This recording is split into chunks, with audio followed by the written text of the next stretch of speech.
Hello everyone, welcome to my learning Adda. सो आज मैं बताने वाला हूँ किस तरीके से हम डायनेमिक चार्ट बनाते हैं और डायनेमिक चार्ट बनाने के लिए क्या क्या रिक्वायरमेंट्स होती हैं, किस तरीके से हमको उसकी सेटिंग करनी पड़ती है, फंक्शंस वगैरह लगाने होते हैं जिससे कि हम उसको इजीली रन कर सकें और विद इन अ क्लिक, एक क्लिक से ही हम डेटा एग्जैक्टली मिल सके हमको चार्ट में और उसको इजीली एनालाइज कर सकें। तो दोस्तों आज यही बताने वाला हूँ। एक केस स्टडी लेते हैं कि मान लेते हैं कि एक हमारे पास ये जो है टेबल है, डेटा टेबल। इस डेटा टेबल से एक परफॉर्मेंस है, सेल्स टीम का डेटा है ये पूरा, जो पूरी सेल्स टीम में काम किया है मंथ ऑन मंथ, जो भी सेल किया है उन्होंने, तो उसके बेसिस पे लेते हैं। और करना क्या है कि एक रिक्वायरमेंट ये है कि जो मैनेजर है, मैनेजर को डिस्कशन करना है सभी के साथ कि किसने कितना सेल किया है और क्या क्या किस तरीके की परफॉर्मेंस रही है। तो इस तरीके से हम समझते हैं। तो डायनेमिक चार्ट हमें बनाना है और जैसे एक किसी पर्टिकुलर व्यक्ति या एक पर्टिकुलर एम्प्लॉय या सेल्स एग्जीक्यूटिव का डेटा डिस्कशन के टाइम पे रिक्वायर्ड है। तो आइए देखते हैं किस तरीके से हम इसको बनाते हैं। तो सबसे पहले दोस्तों हमने एक ये व्यू बनाया हुआ है जिसमें कि हमें चाहिए होगा क्या, एम्प्लॉय का नाम, एम्प्लॉय का मंथ चाहिए होगा और उसने किस किस रीजन में कितना कितना सेल किया है। तो ये एक हमारे रिक्वायरमेंट है। उसके बाद हम एक चार्ट यहाँ पे डिज़ाइन करेंगे जिससे कि हम यहाँ पे सिर्फ उसका एम्प्लॉय का नाम, मंथ डालेंगे और बाकी का ऑटोमेटिकली बन जाएगा। तो यही होता है दोस्तों डायनेमिक चार्ट। तो आइए स्टार्ट करते हैं। सबसे पहले हम यहाँ पे एक तरीका है कि हम यहाँ पे नाम लिख लें, यहाँ पे मंथ लिखें बार बार और आ जाए। दूसरा तरीका है हम यहाँ पे लिस्ट बना लेते हैं। तो लिस्ट क्या होता है, बेस्ट होता है क्योंकि एक तो स्पेलिंग मिस्टेक्स वगैरह के चांसेस भी नहीं होते, जस्ट क्लिक किया और आपको डेटा मिल जाएगा। तो सबसे पहले स्टार्ट करते हैं हम यहाँ पे लिस्ट बनाने के लिए। तो लिस्ट हम बनाएंगे कैसे, लिस्ट बनाने के लिए हमको यूनिक डेटा चाहिए होता है, यूनिक डेटा चाहिए होता है और मैं सबसे आसान तरीका बताने वाला हूँ आपको। तो सबसे पहले हम यूनिक डेटा उठाते हैं, डेटा पे गए, हमको एम्प्लॉय नेम चाहिए, हमने कॉपी किया, एक नई एक्सेल शीट ले लेते हैं, ये नई फाइल ओपन हो गई है और इसके अंदर डेटा पेस्ट करते हैं। पेस्ट करने के बाद डायरेक्टली हम जाते हैं डेटा पे और यहाँ से डेटा पे क्लिक करने के बाद रिमूव डुप्लीकेट कर देते हैं, रिमूव डुप्लीकेट, ओके। तो यहाँ पे हमको यूनिक वैल्यूज़ मिल जाएंगे, जैसे कि सिर्फ 4 ही लोग हैं, ये हमको यूनिक डेटा मिल गया। अब इसको हम यहाँ पे एम्प्लॉय नेम को एज इट इज़ कॉपी करके यहाँ पे रख लेते हैं अपनी फाइल पे, यहाँ पे हमने रख लिया। और इसके बाद हमको मंथ रिक्वायर्ड होगा, तो मंथ लिया, इसको कॉपी किया, एज इट इज़ इसको यहाँ पे पेस्ट करते हैं और इसको भी रिमूव डुप्लीकेट करते हैं। मैं थोड़ा सा कोशिश करूँगा जल्दी बताने की ताकि जल्दी से जल्दी हम इसको कवर कर सकें।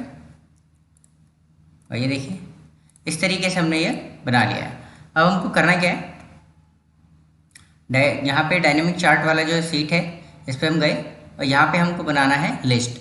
लिस्ट कैसे बनाएंगे, डेटा टैब में जाएंगे हम, जो मेन्यू है हमारा डेटा, और डेटा वैलिडेशन पे क्लिक करेंगे। डेटा वैलिडेशन पे क्लिक करने के बाद आपको ये व्यू दिखेगा। इसके बाद जहाँ पे एनी वैल्यू लिखा हुआ है, एनी वैल्यू से क्लिक करेंगे और यहाँ से हम लेते हैं लिस्ट। लिस्ट लिया, अब इस पर क्लिक करने के बाद हमको डेटा 1 पे जाना है और इसकी लिस्ट जो है दे देनी है यहाँ पे, यानी हमको नाम देने थे। ये नाम हमने सेलेक्ट कर लिए और ओके कर दिया। हर चीज़ आप देखेंगे आपको वो चारों नाम यहाँ पे आ गए हैं। ऐसे ही मंथ पे करते हैं, डेटा वैलिडेशन किया, एनी वैल्यू पे गए, लिस्ट बनाया, देन क्लिक किया और डेटा 1 पे जाने के बाद हम मंथ को लिस्ट में कन्वर्ट कर लेते हैं। देखेंगे आपको ये सारे मंथ यहाँ पे विजिबल हो जाएंगे, राइट। तो अब हम चलते हैं, जैसे कि हमने ये सिलेक्ट कर लिया है, एक नाम हम सेलेक्ट करके देखते हैं हो रहा है या नहीं, हो रहा है, वेरी गुड। चिम्मी, ये भी हो रहा है, एमी रॉय हो रहा है। मंथ सेलेक्ट करते हैं, फैब किया, जैन किया, मार्च किया, अप्रैल किया। तो इस तरीके से हम मंथ ऑन मंथ यहाँ पे सारा का सारा आराम से मंथ सेलेक्ट कर पा रहे हैं। अब हमने क्या सेल्स उठाना है यहाँ पे। तो सेल्स उठाने के लिए हमने करना क्या है, हम यहाँ पे सम इफ्स लगाते हैं। सम इफ्स फंक्शन है जिसकी वजह से हम यहाँ पे डेटा जो है जितना भी सेल किया है उन्होंने जिस मंथ में, उसके बेसिस पे हम उठाएंगे डेटा। तो लगाते हैं इक्वल टू सम इफ, जो ये एस वाला है सम इफ्स, ये लेना है क्योंकि इसमें काफ़ी सारी कंडीशंस लग जाती है। ठीक है, जितने भी क्राइटेरिया हैं हमको, जैसे 3 4 5 क्राइटेरिया देना है तो सारे क्राइटेरिया आराम से फिट हो जाते हैं। अगर सिर्फ आपका सिंगल क्राइटेरिया है तो सम इफ भी लगा सकते हैं। तो यहाँ पे हमको ज़्यादा क्राइटेरिया देने इसलिए हमने सम इफ का यूज़ किया है। अब सम इफ लगने के बाद सबसे पहले ये पूछ रहा है सम का रेंज क्या देना है। तो रेंज क्या है कि जो हमको टोटल करना है, यानी कि जो उठाना है वैल्यू। तो ये हमारा सेल्स का डेटा वहाँ पे उठाना है, तो ये हमने पिक किया और क्लिक कर लिया है, पूरे रो को सिलेक्ट कर लिया है, सॉरी कॉलम को सिलेक्ट कर लिया है। कॉलम को सिलेक्ट करने के बाद इसको हम फ्रीज कर देंगे। फ्रीज इसलिए करते हैं क्योंकि अगर हम फ्रीज नहीं करते हैं तो होता क्या है कि ये जो डेटा है ये अगर हम कॉपी पेस्ट करना होगा फंक्शन को तो ये मूव करता है, तो ये मूव ना करे इसलिए हमको ये फ्रीज करना होता है। तो ये हमने दे दिया। अब ये कह रहा है क्राइटेरिया रेंज 1, तो क्राइटेरिया जो देना है उसका रेंज लेना है। जैसे कि एम्प्लॉय नेम का ये क्राइटेरिया हो गया और इसको भी हमने एज इट इज फ्रीज कर लिया। देन अब कह रहा है क्राइटेरिया दो। रेंज तो आपने क्राइटेरिया का सिलेक्ट कर लिया, अब क्राइटेरिया भी चाहिए उसको। क्राइटेरिया कहाँ है हमारा, डायनेमिक चार्ट पे हमने ये लिया हुआ है। ठीक है, इसको भी फ्रीज कर देते हैं क्योंकि इसकी भी मूवमेंट नहीं करनी है, नाम हमेशा यहीं पे आएगा, यहीं पे क्लिक करके सिलेक्ट करना है। देन अगेन ये कह रहा है अब क्राइटेरिया रेंज 2। अब ये देखिए क्राइटेरिया रेंज 2 मांग रहा है, तो हम इसको देंगे क्राइटेरिया रेंज 2। तो सेकंड क्राइटेरिया क्या है, हमको मंथ भी देखना है, तो हम जाएंगे डेटा में और हमने मंथ को सिलेक्ट कर लिया, इसको फ्रीज कर लिया और देन अब सिलेक्ट करेंगे क्राइटेरिया। रेंज दे दिया क्राइटेरिया का, अब क्राइटेरिया देना है। डायनामिक चार्ट में है, ये हमने मंथ को क्लिक किया और इसको भी फ्रीज कर दिया। नेक्स्ट अब कह रहा है थर्ड क्राइटेरिया, यानी कि क्राइटेरिया रेंज 3। हम 2 क्राइटेरिया ऑलरेडी दे चुके हैं, तो जो नेक्स्ट वाला होता है वो थोड़ा बोल्ड करके दिखता है। अगर आप ये देखेंगे तो ये बोल्ड नहीं है, ठीक है, प्लेन है, ये बोल्ड में दिखेगा जब भी नेक्स्ट उस पर पहुँचते हैं हम। तो नेक्स्ट स्टेप पे पहुँचने के बाद अब नेक्स्ट क्राइटेरिया देना है मेरे को कि रीजन का डेटा उठाना है, ईस्ट का उठाना है। तो अब मैं रीजन पे जाता हूँ, यहाँ पे क्या, यहाँ पे रीजन है, इस कॉलम को मैंने सेलेक्ट किया, इसको भी फ्रीज कर लिया। फ्रीज करने के बाद ये अब कह रहा है कि ये इसका क्राइटेरिया दो। रेंज सेलेक्ट कर लिया क्राइटेरिया के लिए आपने, अब क्राइटेरिया देना। अब मैंने यहाँ पे क्राइटेरिया दे दिया। अब मैं यहाँ क्या करूँगा, क्योंकि मुझको जो है ये कॉलम में तो मेरे को एक्सटेंड नहीं करना है, अभी कॉपी नहीं करना है, बट मेरे को रॉज में एक्सटेंड करना है। तो मैं क्या करूँगा, जब इसको फ्रीज करूँगा तो प्रीफिक्स जो है डी से पहले डॉलर का साइन लगाऊंगा फ्रीज करने के लिए। सिर्फ डी को फ्रीज करूँगा मैं, ताकि कॉलम फ्रीज रहे और मेरे जो रोज हैं उनमें डेटा आता रहे। तो ये मैंने किया और इसको क्लोज कर दिया। अगर आप मैं देखूं तो ये मंथ, ये इस मंथ में जिस रीजन में जितना काम किया था वो यहाँ पे आ गया। अगर आप मंथ चेंज करेंगे तो इट्स चेंज, ये देखिए चेंज हो रहा है, राइट, हो रहा है चेंज। नेक्स्ट है यहाँ पे अगर हम चेंज करते हैं, नाम भी चेंज हो रहा है, करेक्ट है, ठीक है। यहाँ पे फिर मैंने ये बना दिया है एक फंक्शन इसलिए बना दिया, इसको कंबाइन करके बना दिया है कि sales of UV Jordan for Jain, यानी कि किस मंथ की किस व्यक्ति की सेल्स रिपोर्ट है ये। अब इसी के बेसिस पे एक मैं चार्ट बना देता हूँ। चार्ट बनाने के लिए मैंने करना क्या है कि इसको डेटा को सिलेक्ट करना है, देन हम जाएंगे फटाफट इंसर्ट पे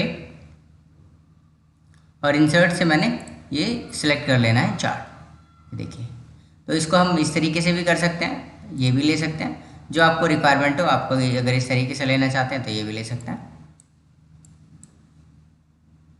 ये देखिए, ये थोड़ा इसको छोटा कर लेते हैं और इसको हम पेस्ट कर लेते हैं ऐसे। अब इसमें हमने बना दिया है इसको। अब इस पर थोड़ा सा काम करते हैं। इसमें अगर हमको ये डेटा चेक कराना है इसके अंदर, ठीक है, तो डेटा वैल्यू ऐड कर सकते हैं हम। ये हमारा डेटा वैल्यू इसी के अंदर ऐड हो जाएगा। इसको हम चेंज भी फॉर्मेटिंग कर सकते हैं। अगर ये नंबर्स बाहर चाहिए हमको, अंदर नहीं चाहिए, तो हम इसकी फॉर्मेटिंग करके इसको बाहर भी रख सकते हैं। जैसे ये देखें, तो ये बेस्ट फिट दिखा रहा है, ये आउटसाइड है, ये इनसाइड हो जाएगा, ये सेंटर हुआ। तो डेटा को जहाँ पे आपको रखना है आप वैसे वहाँ भी रख सकते हैं। ये आपका चार्ट व्यू आ गया। अब करना क्या है कि यहाँ पे सिर्फ सेल्स दिख रहा है। अब सेल्स दिख रहा है, आपको पता नहीं चल रहा कि किस व्यक्ति का है, ठीक है। तो यहाँ पे क्या करते हैं, इस पर क्लिक करिए और फंक्शन बार पे आके इक्वल टू लगाना है और जहाँ पे आपने ये फंक्शन लगाया था मैंने उसको सिर्फ सेलेक्ट कर दिया। अभी डायरेक्टली आता रहेगा। बेस्ट पार्ट है कि ये भी साथ के साथ चेंज होता रहेगा। मैंने ये बना लिया है। अगर आप ये देखें तो इसको थोड़ा सा डिज़ाइन कर लेते हैं। अगर आपने डिज़ाइन करना है, थोड़ा सा डिफरेंट लुक देना है, तो आप इसको थोड़ा डिफरेंट लुक भी दे सकते हैं इस तरीके से। ठीक है, 3D में कन्वर्ट करना है तो आप 3D में भी कन्वर्ट कर सकते हैं। ये 3D में कन्वर्ट हो गया। तो लाइक दिस कि आप ये सारी चीज़ें कर सकते हैं। ये आपने कर लिया। इसको सेलेक्ट करके अगर ये बाहर चाहिए आपको तो एज इट इज़ इस पर राइट क्लिक कीजिए और इसको आउटसाइड कर देते हैं। ठीक है, कलर इसमें वाइट आ रहा था, शो नहीं हो रहा है, तो आप काम कर सकते हैं इस तरीके से। आप होम पे जाएं और फॉन्ट कलर आप इसका ब्लैक कर देंगे, दिखना स्टार्ट हो जाएगा। राइट, तो इस तरीके से हम एक डायनेमिक चार्ट बनाते हैं। तो डायनेमिक क्या है कि ये आपको सारी चीज़ें दिखा रहा है। अब जब भी है कि जैसे इसका चेक करना था, युवी का आरती का चेक किया मैंने, डिस्कशन इस पे करना है कि जैन पे करना है। ठीक है, फैब नहीं अप्रैल पे करना है, अप्रैल का डेटा आ जाएगा। मई पे करना है, मई का डेटा आ जाएगा। जून पे करना है, जून का डेटा आ जाएगा। तो इस तरीके से आप जो चार्ट्स हैं बना सकते हैं।